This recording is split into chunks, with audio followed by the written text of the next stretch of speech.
Alright, I don't know what I was doing with the last record the last breakdown.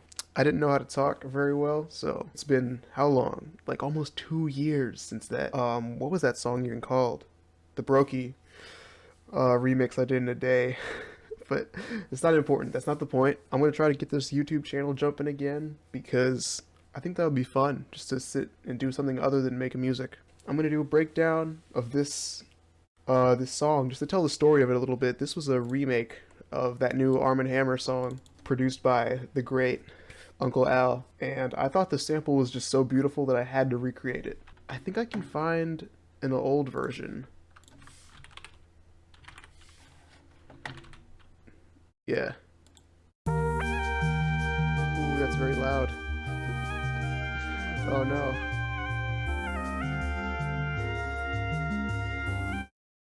Oh, gotta let it run.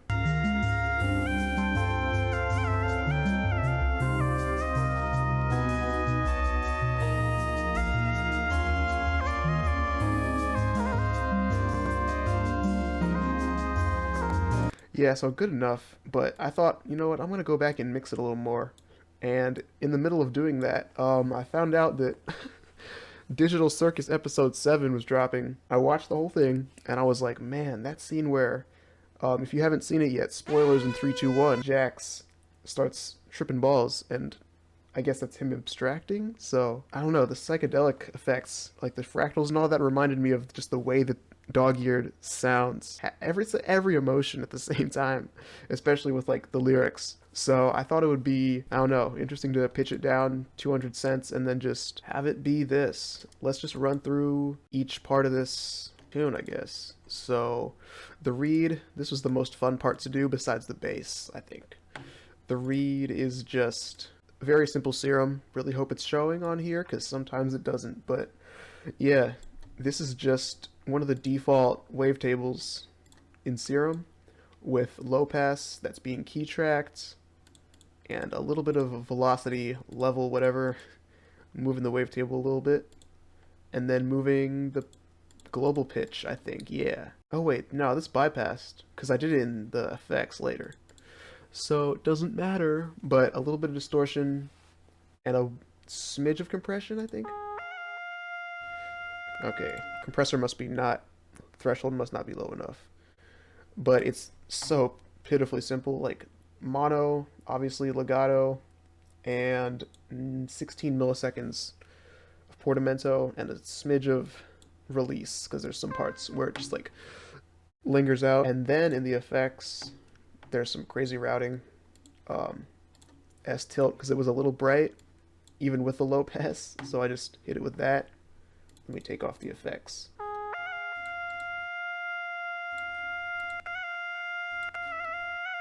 It's like a little bit darker, I think, and I changed, oh, I added 1 dB of gain for no reason. And then chorus, to make it sound, it's just a tiny bit, but it makes it sound a little closer to the original. This delay is off for some reason, but it should be on. Like, must have made that mistake. Oh wait.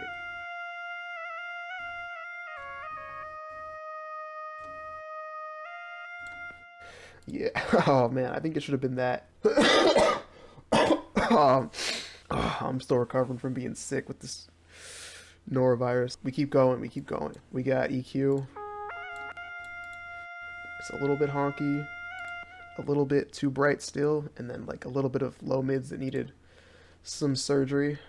Oh, forgot to turn this off. This plugin is the best thing I've ever downloaded. I think it's still free. It's called OCS 45, and it's just cassette emulation, pretty simple, just filter, wobbles, noise, distortion, just all the analog stuff. Just a little bit of pitch wobble, and a tiny bit of distortion. That's all the reads grouped together, by the way. For, I don't know, the idea to create this exact patch, people always say this, but the number one step, absolute number one of sound design is just picking the right wavetable. Like I spent what felt like an hour searching through all these different wavetables, and I was like, you know what, electric guitar at this exact position, there it is, that's the one. And so I rolled with that. Same thing for number 2. 3 was a different one. I wanted more of an organ sound, but you know, I'll get to that. Second read, chorus. Oh, did something happen? Okay, none of the portamento stuff is on. It's just unison. That's all I changed. Number 3 is like the organ. That should be here, actually.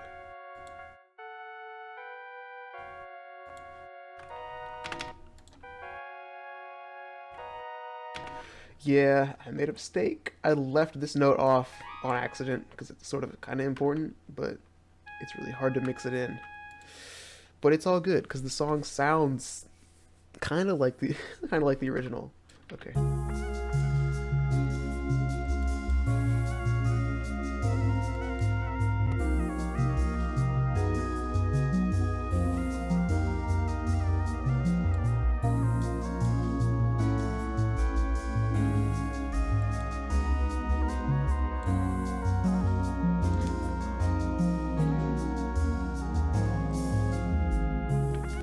And then bam, that's it. That's the reeds. These actually sound pretty nice together.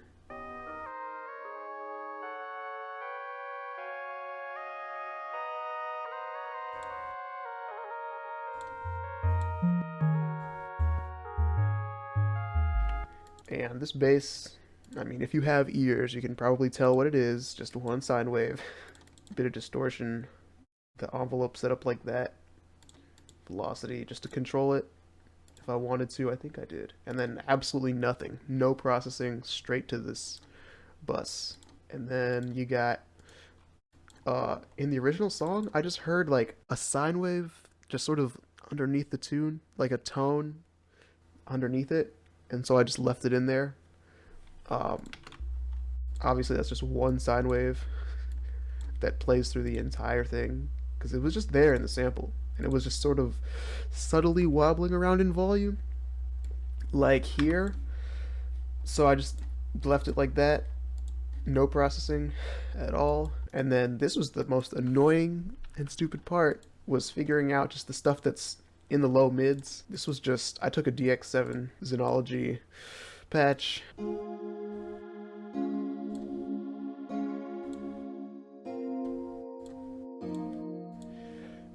Took down the transients.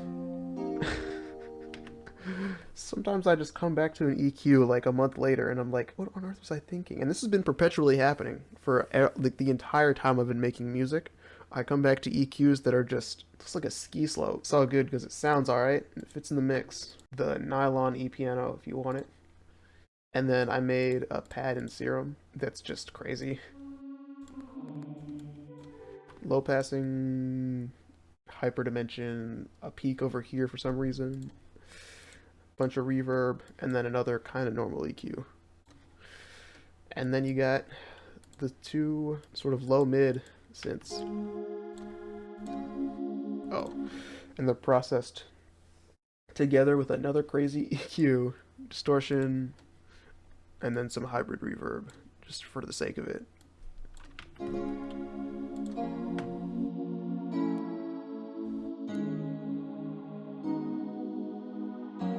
Ooh, that chord is spicy. Oh, and they're layered together with the layer. Obviously, you hit show children if you want to see what you got, and then select anything. Shift, hold shift to just pick anything, and then hit set children, and then you can just layer anything. Yeah, those are fire, bro. Please reveal the sample, please. We need to know. This is like the most beautiful song, but it's all good. And then the fun part, the other fun part is the drums. You just got a burst of white noise.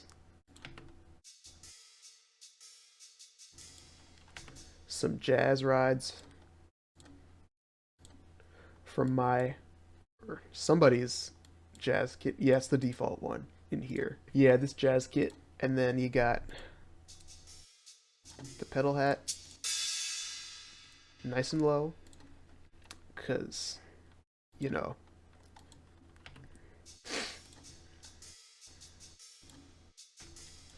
And then these splashes, that's just this random splice sample. Yeah, it's all really low. It panned out a little bit. I didn't pan it too much because the original sample was pretty mono. Pro tip, if you want to make it sound more analog, just don't use the stereo at all. And then we got the hat sample. And there's no kick because we don't like kick drums anymore, bro. It's a new meta. No more kicks.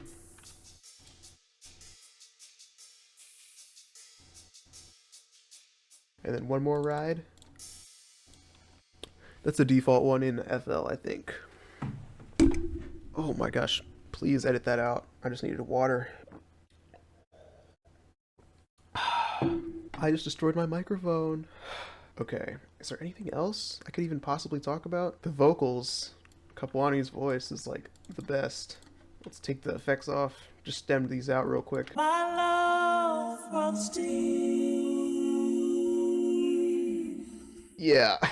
Yeah, that's amazing. So we had to hit it with I'm using auto-tune, but I'm not even tuning it. Like no tuning, just form it down a little bit. Bit crush to sort of clean up the frequency holes. Oh wait, the auto-tune is turning the formants up, not down. Like this would make it sound lower. Yeah. So it's just 7 little notches of making the formant sound higher. And then bit crush the tiniest amount.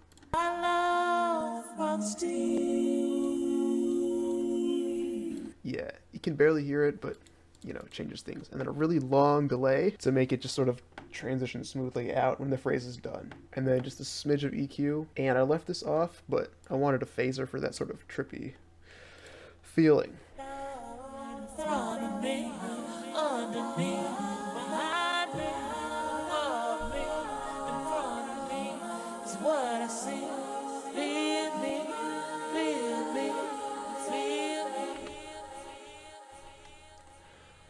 And then bam, I think that's it. What else could I even possibly say about this song? I don't know. Mastering? This sub? Yeah, I had everything in a sub. The reeds, these 2 synths, and nothing else, I think. Oh, the bass. That one side wave thing, I don't think that should have even been there. But it's okay. I planned on sending this to this chain, the vocals, but nah, changed our minds. And then, yeah, this part is just a sound goodizer, just to make it sound more that, like, I don't know, analog stuff just sounds really over compressed a lot of the time. And so I just over compressed it. This EQ is doing nothing, and then Soothe 2 to side. Oh wait, yeah, no, I'm side chaining the vocals to everything, so that it just sort of doesn't clash. Because in the original, the compressor, the vocals are compressing the beat like nobody's business. It's just so much compression. So I just tried to go for that sort of sound too. And then the master is just me trying to figure out the waveform of the original. Yeah. EQ doing nothing. A little bit of gain and compression on the master, and then clipping, and then the fade in. And that's how you make a song. That's how you recreate a song. This was a fun remake, even though sometimes it wasn't. Like these DX7 sounds, just, oh, hated doing that so much. But, you know, we persevere and we got it done, so. And it sounds pretty close. I might render a new version, actually. Hold on. Let's hope it works. Oh, gotta double check the routing. The effects are on, yeah. And while that cooks, now is the time where I beg you to subscribe. Because, I mean, I just said, I'm trying to get this channel back up, give some value to the community. Because we are in a drought, an absolute drought of people who know how to make real music. Wow, Nox, nice ego, but I don't know, I feel like I'm running out of tutorials to watch. Like, I feel like I don't know everything about music, but I know everything that YouTubers will show me. And even that's on Patreon sometimes, like, man. But, you know, this could just be a fun little project. Get this channel back. And it's done. Alright, next project breakdown will be something over here. I don't even know. But it's gonna be fun, so GG.